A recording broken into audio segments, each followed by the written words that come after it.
नमस्कार सभी को मेरी तरफ से फिर से स्वागत है आपका मिशन यूट्यूब चैनल कानपुर में। और दोस्तों, आज मैं आपके सामने लेकर उपस्थित हुआ हूँ एक महत्वपूर्ण टॉपिक, कुछ महत्वपूर्ण संविधान संशोधन जो बारी बारी से एग्जाम में पूछे गए हैं। और उन सभी महत्वपूर्ण संविधान संशोधनों के बारे में दोस्तों आज हम चर्चा करने वाले हैं। और हम देखेंगे कि हमारे लगभग 99 व 100, 101, 102 और 103, 104, 105 और 106 लगभग 8 संविधान संशोधन हैं जिनको हमें पढ़ना है, जानना है, इनका संबंध किससे है। और ये जो संशोधन है मित्रों बारी बारी से एग्जाम में पूछे जाते हैं। फिर से मैं आपका स्वागत करता हूँ मिशन क्लासेज कानपुर में। चलिए दोस्तों, देखते हैं हम भारतीय संविधान के कुछ महत्वपूर्ण संविधान संशोधन, जिसमें सबसे पहले मित्रों हम बात करते हैं 99वां संविधान संशोधन। 99वें संविधान संशोधन की अगर हम बात करें मित्रों तो 99वां संविधान संशोधन था, इसके तहत न्यायिक नियुक्ति आयोग, राष्ट्रीय न्यायिक नियुक्ति आयोग की स्थापना दोस्तों इस संविधान संशोधन के तहत 99वें संविधान संशोधन के तहत की गई थी। और मैं आपको बता दूं कि जो राष्ट्रीय न्यायिक नियुक्ति आयोग था, इसका प्रावधान हमें न्यायालय में न्यायाधीशों की नियुक्ति करने के लिए किया गया था। अभी वर्तमान में ये जो संस्था है न्यायिक नियुक्ति आयोग मित्रों अभी अस्तित्व में नहीं है। तो हम समझ चुके हैं कि 99वां संविधान संशोधन का संबंध किससे है दोस्तों, राष्ट्रीय न्यायिक नियुक्ति आयोग से। अब हम दोस्तों बात करते हैं कि 100वां संविधान संशोधन है, उसका संबंध किससे है।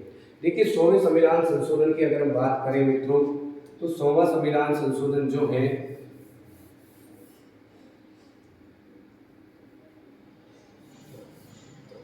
उसका संबंध है दोस्तों 100वें संविधान संशोधन की अगर बात करते हैं तो इसका संबंध है भारत और बांग्लादेश। भारत बांग्लादेश इन दोनों के मध्य कुछ भू क्षेत्रों को लेकर के विवाद था। तो 100वें संविधान संशोधन के तहत हमने भारत और बांग्लादेश के बीच जो कुछ भू क्षेत्र थे उनके संबंध में जो विवाद बना हुआ था वो समाप्त कर दिया गया और कुछ भू क्षेत्र हमने बांग्लादेश को प्रदान किए और कुछ भू क्षेत्र बांग्लादेश ने भारत को प्रदान किए। इस प्रकार का मामला था, भारत और बांग्लादेश के भू क्षेत्र से संबंधित था 100वां संविधान संशोधन। आगे दोस्तों हम देखते हैं 100वां संविधान संशोधन के बाद अगर हम बात करते हैं तो हम अगले संविधान संशोधन की बात करते हैं और वो है 101वां संविधान संशोधन अधिनियम। और दोस्तों उसका संबंध है जीएसटी कानून से, गुड्स सर्विस टैक्स, यानी कि गुड्स सर्विस टैक्स की बात करें वस्तु एवं सेवा कर जो अधिनियम है उससे संबंध है 101वें संविधान संशोधन का। तो हमने देखा कि देखो 99वें संविधान संशोधन का संबंध राष्ट्रीय न्यायिक नियुक्ति आयोग से है दोस्तों। उसके बाद हमने 100 यानी कि जो 100वां संविधान संशोधन है उसका संबंध भारत बांग्लादेश के मध्य भू क्षेत्र के आदान प्रदान से संबंधित है। 101वां जो संविधान संशोधन है दोस्तों उसका संबंध है जीएसटी कानून से। अब आगे देखिए, इसके बाद हम बात करते हैं दोस्तों 102वां संविधान संशोधन। तो देखिए दोस्तों 102वां संविधान संशोधन के तहत हमने अन्य पिछड़ा वर्ग आयोग यानी कि ओबीसी जो आयोग था उसे क्या दिया था, संवैधानिक दर्जा प्रदान किया। ओबीसी आयोग को क्या प्रदान किया गया दोस्तों, संवैधानिक दर्जा प्रदान किया गया। संवैधानिक दर्जा, ओबीसी आयोग को संवैधानिक दर्जा दिया गया किस संशोधन के तहत दोस्तों, 102वें संविधान संशोधन के तहत। तो हम जान चुके हैं कि देखिए 102वां संविधान संशोधन अगर आपसे पूछा जाए किससे संबंधित है तो ओबीसी आयोग से है, यानी अन्य पिछड़ा वर्ग आयोग से है जिसे संवैधानिक दर्जा दिया गया। संवैधानिक दर्जा देने का मतलब ये होता है मित्रों, किसी भी मुद्दे को या विषय को जब संविधान में मेंशन कर देते हैं तो इसका मतलब हो गया कि हमने उसे संवैधानिक दर्जा प्रदान कर दिया। आगे देखिए बात करते हैं हम 103वां संविधान संशोधन। देखिए दोस्तों भारतीय संविधान में जो आरक्षण की व्यवस्था थी वो सामाजिक और शैक्षणिक दृष्टि से पिछड़ेपन के आधार पर थी, पर देशकाल परिस्थितियों के अनुसार समय बदलता है, तो हमारे श्रीमान प्रधानमंत्री नरेंद्र मोदी जी के प्रयासों से जो आर्थिक रूप से पिछड़े लोग थे उनके लिए भारतीय संविधान में संशोधन करके 103वां संविधान संशोधन करके EWS जो आर्थिक रूप से पिछड़े लोग थे उनके लिए मित्रों EWS के लिए आरक्षण की व्यवस्था की गई। इसकी व्यवस्था की गई दोस्तों, आरक्षण की व्यवस्था की गई। इसकी दोस्तों आरक्षण की व्यवस्था की गई, आरक्षण की व्यवस्था की गई। तो EWS की आरक्षण से संबंधित है। 103वां संविधान संशोधन आर्थिक पिछड़ेपन के आधार पर जो सामान्य वर्ग के जो लोग थे उनको क्या दिया गया, अलग से कैटेगरी बना करके EWS कैटेगरी बना करके आरक्षण का की व्यवस्था की गई। तो 103वें संविधान संशोधन का संबंध मित्रों किससे है, EWS आरक्षण से। अब आगे हम बात करते हैं 104वां संविधान संशोधन। तो देखिए दोस्तों, अगर 104वें संविधान संशोधन की बात करें तो इसके तहत लोकसभा में, राज्यों की विधानसभाओं में जो कि 80 को आरक्षण, आंग्ल भारतीय समुदाय को आरक्षण, इनका प्रावधान था। तो देखिए 104वें संविधान संशोधन के तहत SC और ST का जो आरक्षण था लोकसभा और विधानसभाओं में, उसके आरक्षण को तो भाई 2030 तक बढ़ा दिया गया, परंतु एक जो अलग से जो प्रावधान था कि जो आंग्ल भारतीय समुदाय था मित्रों, कौन सा, आंग्ल भारतीय समुदाय। तो आंग्ल भारतीय समुदाय के लिए जो हम लोकसभा में, विधानसभा में जो सीटें रिजर्व रखते थे, जैसे लोकसभा में 2 सीट रिजर्व रहती थी जो राष्ट्रपति उनको मनोनीत करता था, राज्यों की विधानसभा में 1 सीट रिजर्व रहती थी जिन्हें राज्यपाल मनोनीत करता था। तो उनके आरक्षण, इनका जो आरक्षण था मित्रों, इनका जो आरक्षण था ये 104वें संविधान संशोधन के तहत क्या कर दिया मित्रों, समाप्त कर दिया।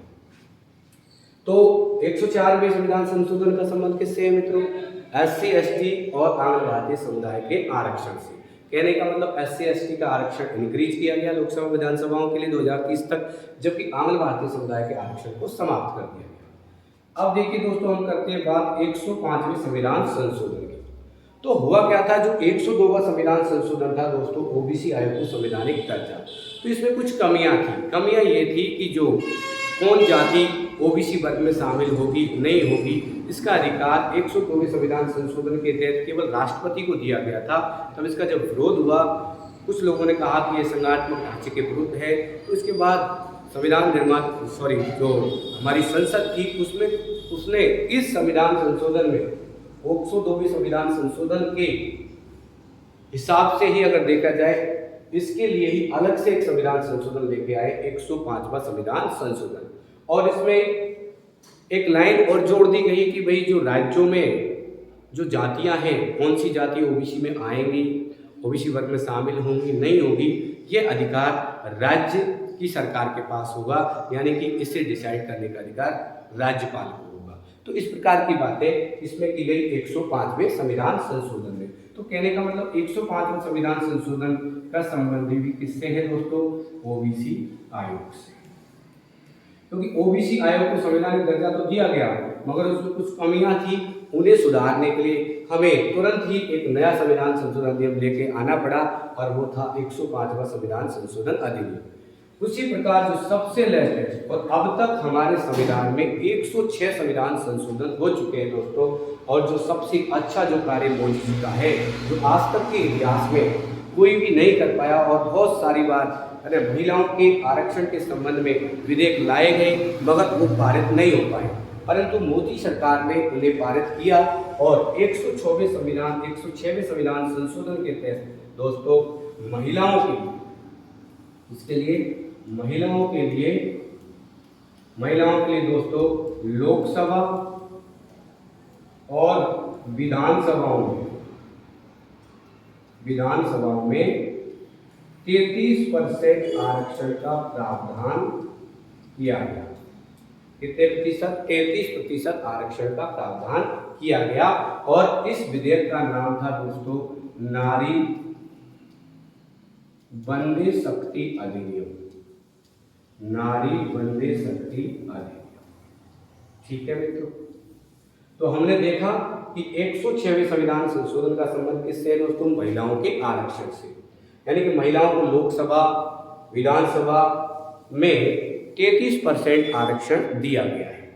ठीक है दोस्तों, एक बार हम फिर से इन महत्वपूर्ण संशोधनों के बारे में देख लेते हैं, रिवाइज कर लेते हैं, क्योंकि इनसे प्रश्न कई बार पूछा जाता है मित्रों, इसलिए ध्यान से सुनना है।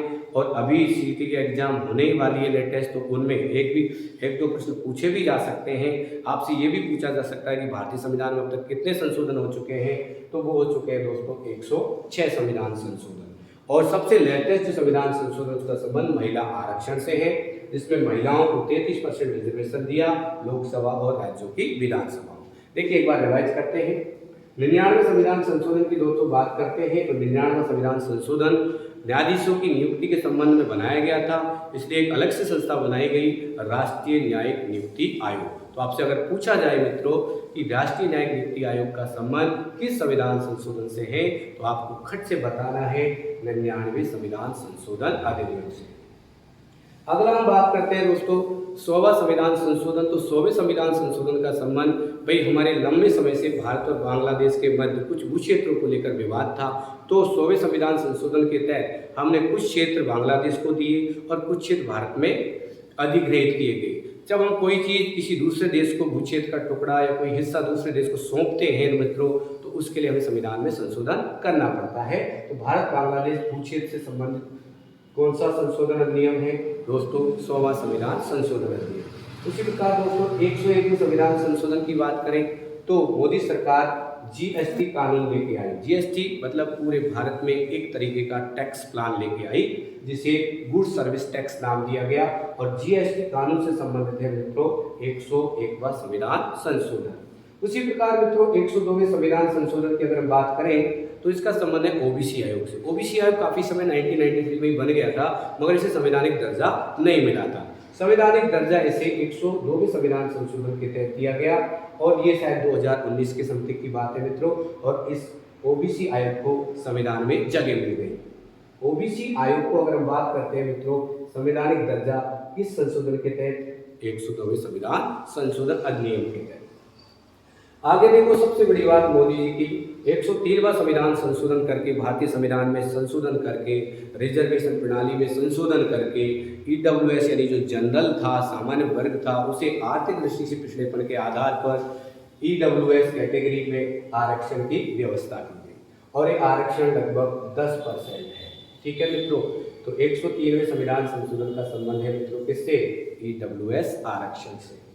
उसी प्रकार 104वां संविधान संशोधन, देखिए समय समय पर जो एसटी एससी का जो लोकसभा में रिजर्वेशन है वो शुरुआत में तो देखिए 10 साल के लिए दिया गया था, मगर समय समय पर संशोधन करके उन्हें इंक्रीज किया गया। तो 104वें संविधान संशोधन का संबंध भी लोकसभा और विधानसभाओं में एसटी एससी के आरक्षण और आंग्ल भारतीय समुदाय का एसटी एससी के आरक्षण से आंग्ल भारतीय समुदाय का लोकसभा और विधानसभा में आरक्षण से संबंध रखता है। मतलब एससी और एसटी के लोकसभा और विधानसभा में आरक्षण को 2030 तक 25 जनवरी 2030 तक बढ़ा दिया गया मित्रों। किस संशोधन के तहत? 104वें संविधान संशोधन के तहत। और इसी संशोधन के तहत क्या किया गया? देखो, ये आंग्ल भारतीय समुदाय था, जिसे लोकसभा में 2 सीटें आरक्षित थी, राज्यों की विधानसभाओं में 1 सीटें आरक्षित थी। तो इस आंग्ल भारतीय समुदाय के जो आरक्षण का प्रावधान था उसे समाप्त कर दिया गया। इसके बाद हम देखते हैं कि 105वां जो संविधान संशोधन है ये भी ओबीसी आयोग से ही संबंध रखता है कि कुछ कमियां जो 102वें संविधान संशोधन में रही थी, जैसे कौन जाति ओबीसी वर्ग में शामिल की जाएगी नहीं की जाएगी, इसका डिसीजन कौन लेगा, तो वो पहले केंद्र सरकार के पक्ष में था। तो कुछ लोगों ने मांग उठाई कि संघात्मक शासन का क्या है, एक तरीके से उल्लंघन है संघात्मक व्यवस्था का। तो इसको देखते हुए भारत सरकार ने फिर से 105वां संविधान संशोधन किया, और 102 में जो संशोधन में कुछ प्रावधान थे उनमें कुछ चीजें और जोड़ी गई, और वहां पर जो ओबीसी वर्ग के लिए जो जातियां इस तरीके से डिसाइड की जाएंगी, कौन सी जाति ओबीसी वर्ग में शामिल होगी, ये राज्य सरकारों पर छोड़ दिया गया ये मामला। आगे हम बात करते हैं जो सबसे महत्वपूर्ण संविधान संशोधन मोदी जी लेके आए हैं, वो था महिलाओं के लिए लोकसभा और विधानसभाओं में आरक्षण। जो कि आज तक के इतिहास में पहले कभी नहीं हुआ। और मोदी सरकार ने पिछले कार्यकाल में कर दिखाया दोस्तों। महिलाओं के लिए नारी वंदे शक्ति अधिनियम के नाम से विधेयक पारित किया गया और उसे राष्ट्रपति के हस्ताक्षर के बाद एक अधिनियम बना दिया गया। और 106वां जो संविधान संशोधन अधिनियम दोस्तों, वो महिलाओं के लिए लोकसभा और विधानसभाओं में 33% आरक्षण का प्रावधान करता है। तो देखिए, इस प्रकार से हमने मित्रों कुछ महत्वपूर्ण संशोधनों के बारे में चर्चा की है। आपको अगर ये संशोधन थोड़ा बहुत भी अगर समझ में आए हैं, या फिर ये जो वीडियो मेरे द्वारा जो प्रयास किया गया है, एक छोटा सा प्रयास अगर आपके लिए अच्छा है, अच्छा लगता है, अच्छा साबित होता है, तो वीडियो को शेयर करें, चैनल को सब्सक्राइब करें दोस्तों। जय हिंद, जय भारत।